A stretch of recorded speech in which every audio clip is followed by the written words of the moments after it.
PhD చేసే విద్యార్థులకు గైడ్గా ఉండాలంటే సబ్జెక్టుపై లోతైన అవగాహనతో పాటు ఎంతో అనుభవం ఉండాలి. అందుకు సరైన అర్హతలు ఉండాలి. కానీ అవేమీ లేకున్నా సరే జగన్ అండ ఉంటే చాలు ఏ పదవి అయినా పట్టేయచ్చు అనేందుకు ఇదొక మరో రుజువు. జగన్ అధికారంలో ఉన్నప్పుడు ఆయన కటాక్షం కోసం అధికారులు ఏం చేయాలో అంతా చేశారు.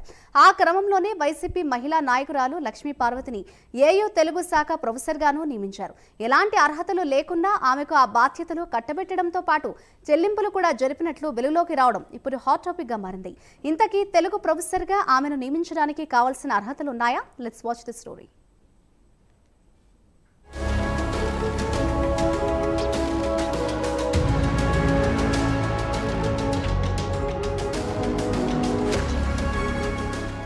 ఆంధ్ర విశ్వవిద్యాలయంలో మాజీ వైస్ ఛాన్సలర్ ప్రసాద్ రెడ్డి చేసిన అడ్డగోలు వ్యవహారాల్లో మరొకటి వెలుగు చూసింది.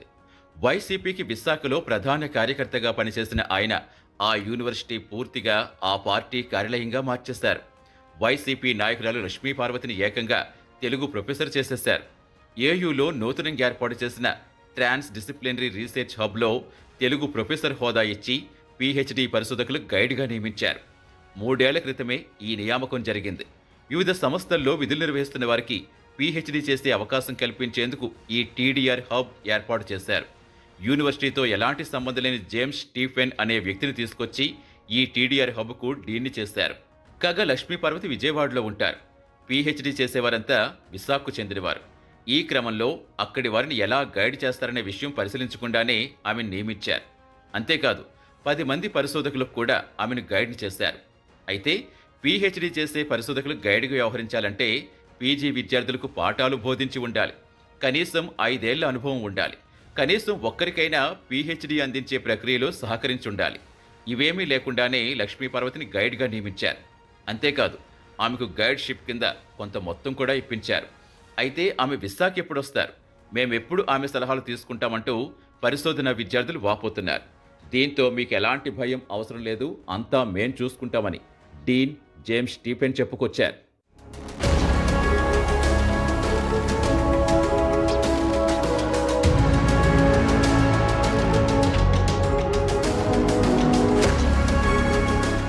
మరోవైపు వైసీపీకి అన్ని రకాలుగా సహకరించిన ఉద్యోగులు, వివిధ సంస్థల్లో పనిచేస్తున్న వారి పదోన్నతులకు అవసరమయ్యే పీహెచ్డీలు ప్రదానం చేసేందుకే ఈ టీడీఆర్ హబ్ ఏర్పాటు చేశారనే ఆరోపణలు ఉన్నాయి.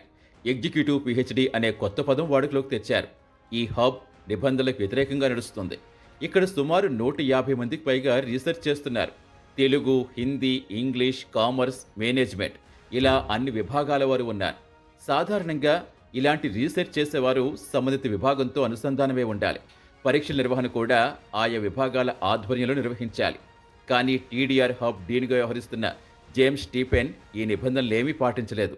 లక్ష్మీ పార్వతిలాగే ప్రైవేట్ కాలేజీల్లో పనిచేస్తున్న వారిని తీసుకొచ్చి ప్రొఫెసర్లుగా నియమించి గైడ్ అని ప్రచారం చేసి వారికి పరిశోధకులను అప్పగించారు. అలా రీసెర్చ్ చేస్తున్న వారికి అక్కడే పరీక్ష నిర్వహించి వారే వాటిని దిద్ది మార్కులు వేస్తున్నారు. ఈ విషయం తెలిసి ఎగ్జామినేషన్స్ డీన్ డాక్టర్ డివిఆర్ మూర్తి అభ్యంతరం వ్యక్తం చేశారు. ఆ పరీక్షలు తాము గుర్తించడం లేదని స్పష్టం చేశారు.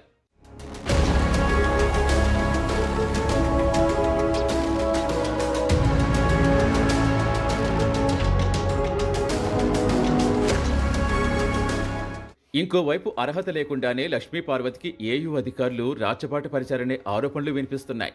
ఈ విషయంపై గతంలోనే విద్యార్థులు అప్పటి వీసీ ప్రసాద్ రెడ్డి కంప్లైంట్ చేసినా ఆయన పట్టించుకోలేదని తెలిసింది. పూర్తిగా వైసీపీ పెద్దల ఆదేశాలతో నిబంధనలకు విరుద్ధంగా పనిచేసిన ప్రసాద్ రెడ్డి లక్ష్మీ పార్వతిని గైడ్గా నియమించారు. పీహెచ్డీ గైడ్గా నియమితురాలయ్యాక లక్ష్మీ పార్వతి ఆ పోస్టుకి ఏమైనా న్యాయం చేశారా అంటే అదీ లేదు. ఆమె అందుబాటులో ఉండటం లేదని విద్యార్థులు ఆందోళన వ్యక్తం చేసినా అప్పటి వీసీ నోరు మెదపలేదని టాక్.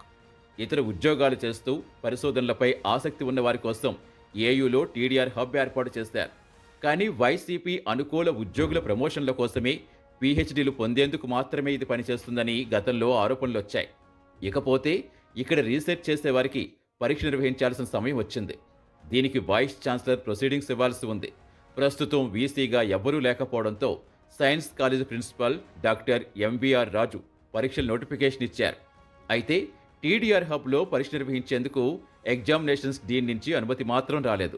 టీడీఆర్ హబ్లో అడ్డగోలు వ్యవహారాలపై హిందీ విభాగాధిపతి సత్యనారాయణ ఏడాది క్రితమే విచారణ చేయాలని డిమాండ్ చేశారు. 3 వారాలుగా శిబిరం ఏర్పాటు చేసి దీక్షలు చేస్తున్న ఉద్యమకారులు అసలు ఈ హబ్పై పూర్తిస్థాయి విచారణ జరిపే వరకు ఇందులో విద్యార్థులకు పరీక్షలే పెట్టవద్దని డిమాండ్ చేస్తున్నారు. మరి పాలక పెద్దలు ఏం చేస్తారో చూడాలి.